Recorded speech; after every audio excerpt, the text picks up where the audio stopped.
2026년 7월 1일은 왕실 일정상 완전히 조용한 날이 될 예정이었습니다. 영국 왕실이 일반적으로 대중에게는 언급하지 않고 철저히 비밀에 붙이는 그런 날이었습니다. 바로 다이애나 왕세자비의 65번째 생일이었던 날이었습니다.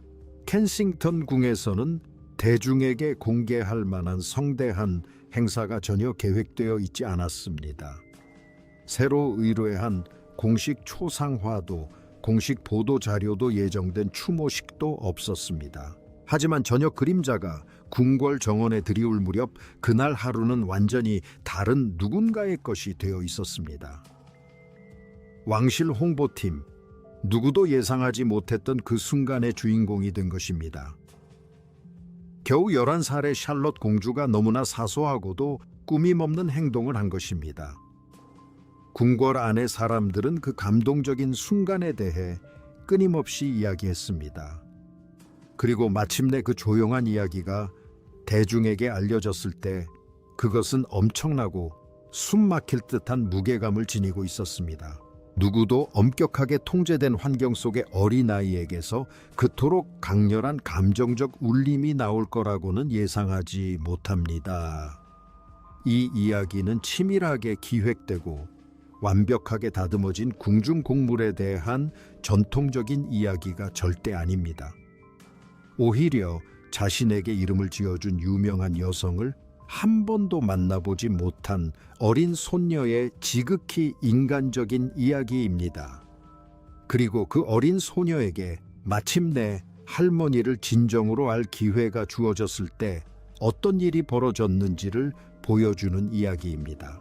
삼엄한 경비가 둘러싸인 고대 왕궁의 담장 뒤에서 실제로 무슨 일이 벌어졌는지 알려드리겠습니다.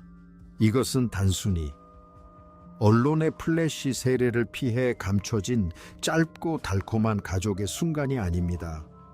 이는 거대한 영국 군주제가 거의 30년 동안 고심해온 문제와 직결됩니다. 다이애나 왕세자비가 역사적으로 어떻게 기억될지를 누가 결정하는가라는 근본적인 질문을 던집니다.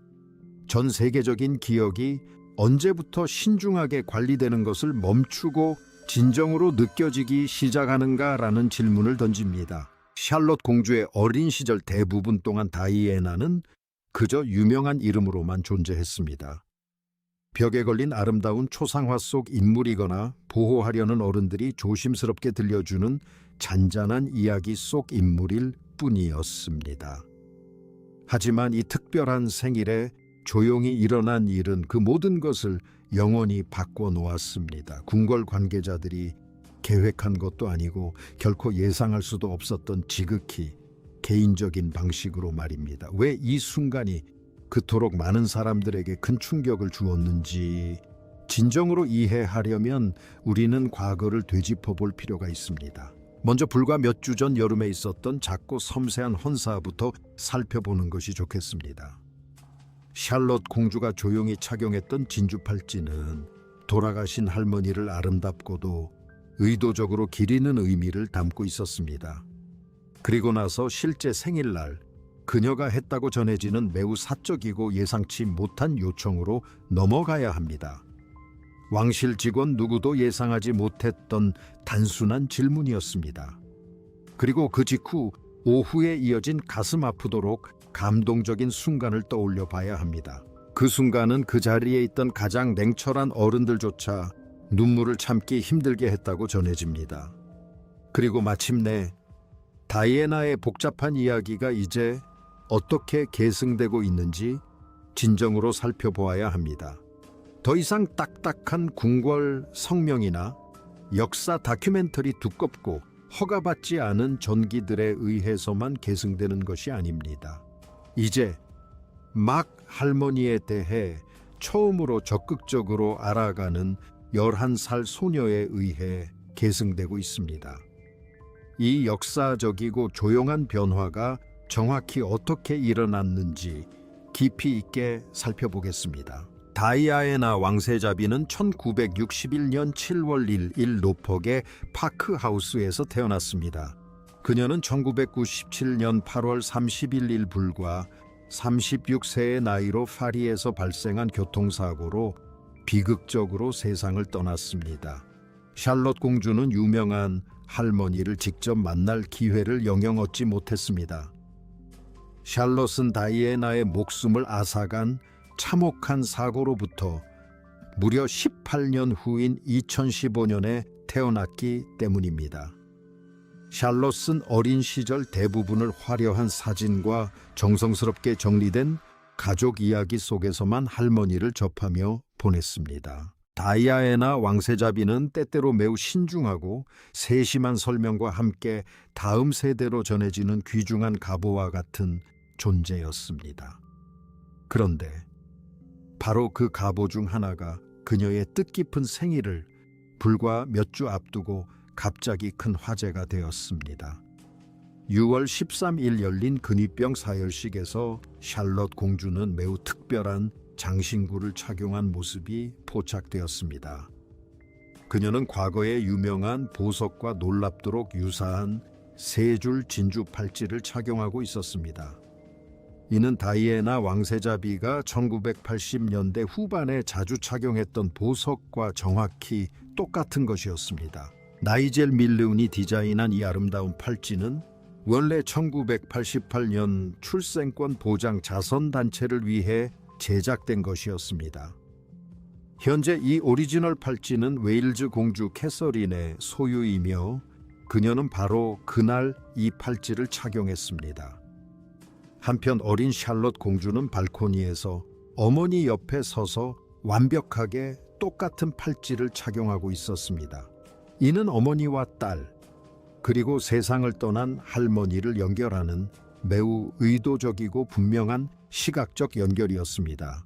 왕실 전문가들과 패션 역사가들은 이 영상을 분석하면서 이러한 깊은 연결고리를 거의 즉시 알아차렸습니다.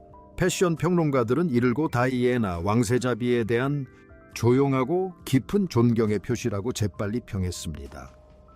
하지만 당시에는 앞으로 얼마나 더 큰 변화가 일어날지 깨달은 사람은 거의 없었습니다. 샬롯 공주가 할머니를 닮아가는 외모와 행동은 이제 주요 화제거리가 되었습니다. 왕실 전문가들과 언론인들은 어린 공주가 성장함에 따라 이러한 놀라운 유사점에 대해 점점 더 자주 언급하고 있습니다. 베테랑 잡지 매제스티의 편집장인 잉그리드 시워드는 샬롯 공주가 다이애나의 이름 그 이상의 것을 물려받았다고 공개적으로 지적했습니다. 샬롯 공주는 돌아가신 할머니의 유명하고 매력적인 따뜻함을 뚜렷하게 간직하고 있습니다. 다이애나비처럼 만나는 사람들의 경계를 허물어뜨리는 직접적이고 매력적인 눈빛을 지녔으며 낯선 사람과도 자연스럽게 어울리는 모습은 다이애나비가 그토록 많은 사랑을 받았던 이유입니다. 헬로 매거진의 상세한 보도에 따르면 캐서린 왕세자비는 의도적인 노력을 기울여 왔습니다. 최근 몇 년 동안 그녀는 자녀들의 일상생활에 다이애나비의 존재를 잊지 않도록 힘써 왔습니다. 캐서린은 다이애나를 과거에 갇혀있는 엄숙하고 비극적인 역사적 인물로만 묘사하지 않습니다. 오히려 아이들이 언제든 자유롭게 질문할 수 있는 살아 숨 쉬는 실제 인물로 보여줍니다. 이러한 양육 방식은 매우 중요합니다. 왜냐하면 다이애나는 단순히 왕족이라는 칭호만으로 왕족이었던 것이 아니기 때문입니다. 그녀는 앙골라의 위험한 지뢰밭을 용감하게 걸어간 여성이었습니다. 그녀는 지뢰가 무고한 사람들에게 실제로 어떤 피해를 입히는지 전 세계에 알리기 위해 그렇게 했습니다. 그녀는 공포와 끔찍한 낙인이 만연했던 시대에 에이즈로 죽어가는 남자의 가쁜 손을 꼭 잡아준 것으로 유명합니다. 그녀는 어린 두 아들에게 노숙의 혹독한 현실을 직접 눈으로 보게 하려고 끊임없이 애썼습니다. 안전하고 편안한 거리에서 세상의 고난에 대한 책만 읽는 것을 결코 용납하지 않았습니다. 안타깝게도 샬럿 공주는 할머니로부터 그러한 놀라운 경험들을 직접 물려받지 못했습니다. 그녀는 그 거대한 유산을 전적으로 간접적으로 아주 작고 조심스럽게 전달받고 있습니다. 그녀는 이제 막 복잡하고 현실적인 질문을 하기 시작할 나이가 되었습니다. 부모로부터 진실되고 솔직한 답변을 기대하는 발달 단계에 접어든 것입니다. 샬롯의 65번째 생일은 바로 이러한 감정적 맥락 속에 자리 잡고 있습니다. 그녀는 이제 막 이해하기 시작한 거대한 세계적 유산의 문턱에 서 있는 어린아이와 같습니다. 그리고 그녀는 한 번도 만나보지 못한 여성을 기리는 특별한 날에 이 모든 것을 경험하고 있습니다. 이 감동적인 순간은 샬롯 공주가 11번째 생일을 맞은 지 불과 8주 만에 찾아왔습니다. 샬롯 공주의 생일은 왕실 전속 사진작가 맷 포티어스가 촬영한 아름다운 새 초상화로 기념되었습니다. 이 아름다운 사진은 5월 2일 켄싱턴 궁을 통해 공식적으로 공개되었습니다. 왕실 전기작가 던컨 라컴은 샬롯 공주가 이제 중요한 전환점에 서 있다고 예리하게 지적했습니다. 샬롯 공주는 마침내 다이애나비의 놀라운 삶 이야기를 훨씬 더 풍부하고 복잡하게 이해할 수 있을 만큼 성장했다는 것입니다. 그녀는 더 이상 어린아이들을 위해 철저히 순화되고 걸러진 버전을 필요로 하지 않습니다. 그녀는 다이애나의 삶에서 본질적으로 어렵고 고통스러운 부분까지 포함한 진짜 이야기를 들을 준비가 되었습니다. 아이를 이야기로부터 철저히 보호하려던 것에서 마침내 아이에게 그 이야기를 들려주기로 한 그 조용한 변화는 매우 심오합니다.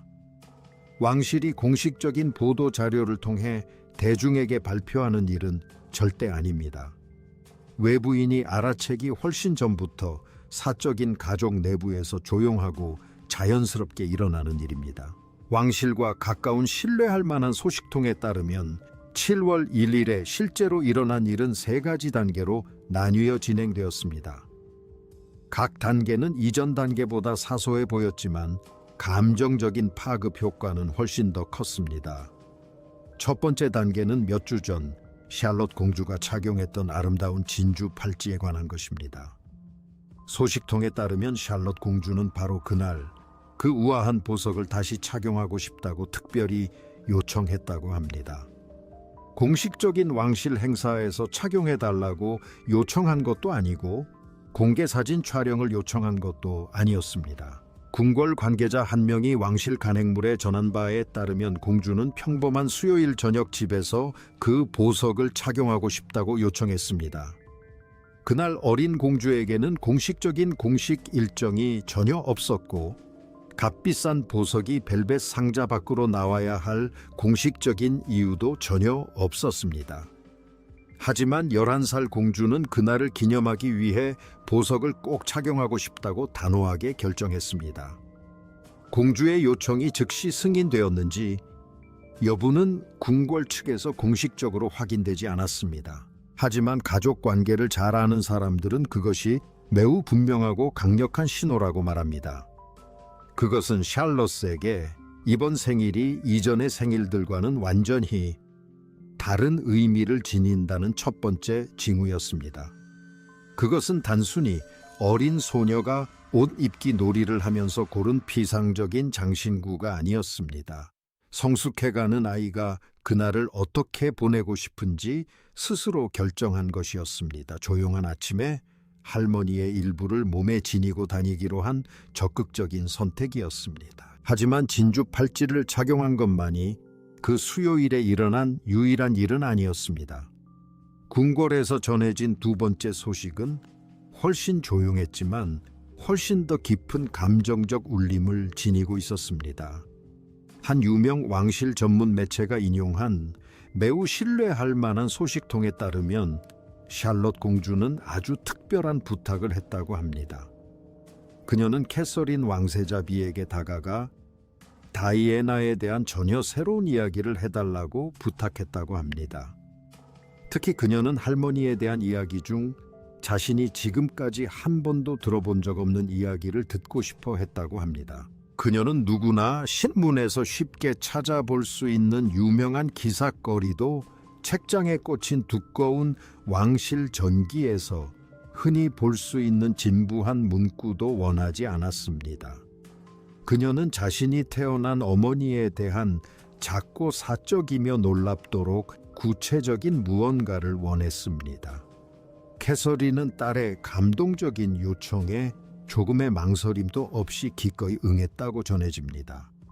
그녀는 지극히 평범한 오후에 어느 날 사적인 가족 이야기를 자신의 기억 속에서 직접 묘사했다고 합니다. 그녀는 공식적인 역사 기록에는 절대 남지 않는 평범하면서도 아름다운 사소한 이야기들을 들려주었습니다. 한 왕실 관계자는 그 순간이 다이애나가 단순히 책 속의 유명 인사에서 완전히 벗어난 순간이었다고 말했습니다. 어린 샬롯에게 다이애나는 비로소 살아 숨쉬는 실제 인물처럼 느껴졌던 것입니다. 왕실과 매우 가까운 또 다른 소식통은 캐서린의 양육 방식에 대한 심오한 통찰을 제공했습니다.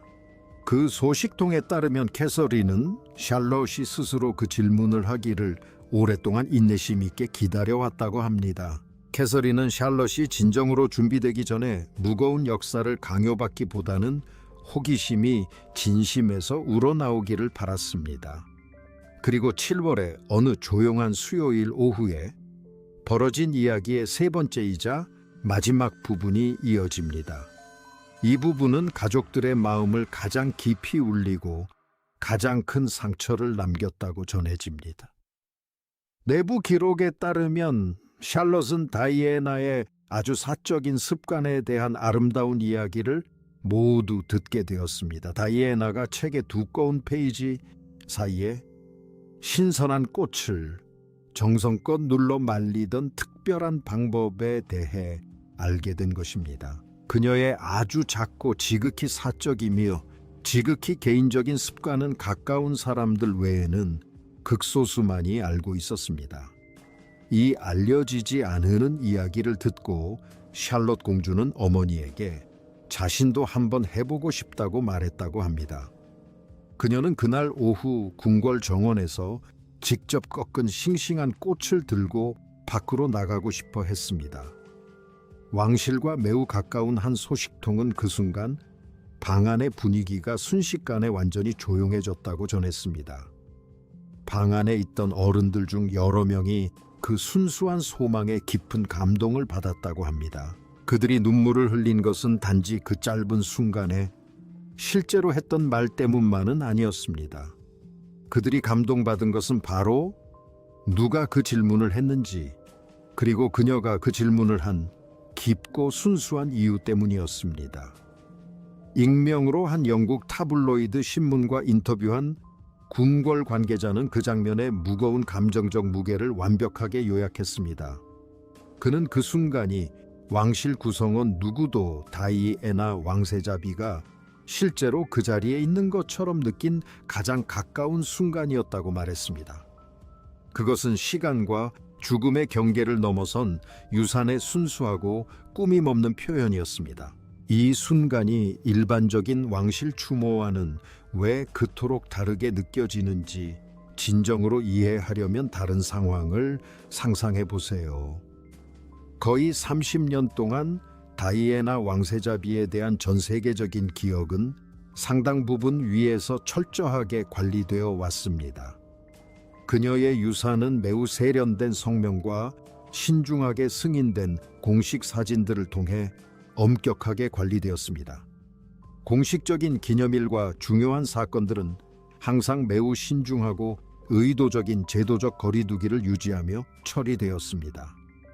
왕실은 예측할 수 없는 그녀의 기억을 관리하기 쉬운 틀 안에 안전하게 가두어 두려고 항상 노력해 왔습니다.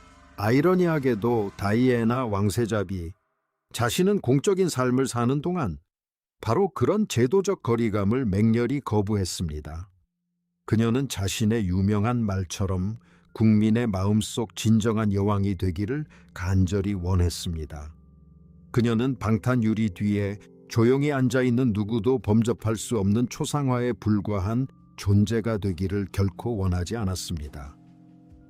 2026년 7월 1일 그 엄격한 궁궐 관리 체계는 전혀 존재하지 않았습니다. 그날을 어떻게 기념할지 정확히 결정하는 거대하고 강력한 기관도 없었습니다. 그저 어린 소녀가 사랑하는 어머니에게 가족사에 대해 진솔한 질문을 했을 뿐입니다. 그리고 어머니는 완벽하게 준비된 대중의 시선에 부합하는 답변 대신 진심 어린 솔직함을 선택했습니다. 캐서린은 이전에도 비록 스쳐 지나가듯 언급했지만 세 자녀에 대한 깊은 바람을 이야기한 적이 있습니다. 그녀는 아이들이 다이애나를 흠없는 상징이 아닌 결점투성이이면서도 강렬한 사랑을 지닌 진정한 한 인간으로 알기를 바랍니다. 그리고 이 조용한 오후는 바로 그러한 어머니의 의도가 목격자들에게 드러난 순간이었습니다.